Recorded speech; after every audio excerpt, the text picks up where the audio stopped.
Bonjour mes bien-aimés frères en Christ. Je bénis le Seigneur pour la vie de chacun de vous et je dis merci au Seigneur pour l'opportunité qu'il nous donne qu'on se retrouve autour de sa parole pour parler toujours sur la victoire. Hier, nous avons appris qu'il ne faut jamais oublier Dieu dans la victoire.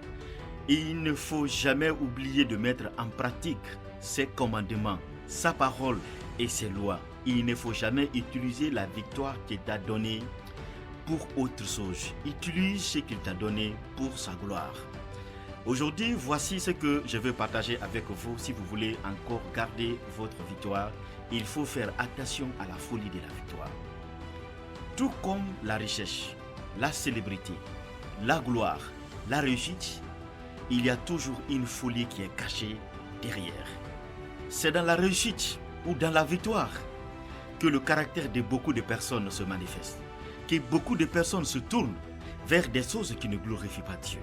Je vais partager avec vous aujourd'hui le cas de Salomon.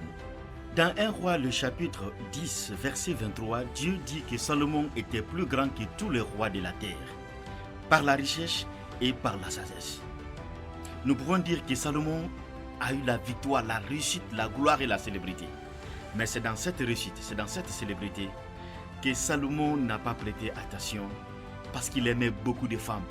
Ce qui l'a amené à regrouper assez de femmes. La Bible nous parle de 1000 femmes, 300 femmes et 700 concubines. Et dans 1 Roi, le chapitre 11, verset 2 jusqu'au verset 4, Salomon s'est laissé détourner par ses femmes. Il a adoré d'autres dieux. Son cœur n'était plus à 100% à l'Éternel et il a lamentablement échoué.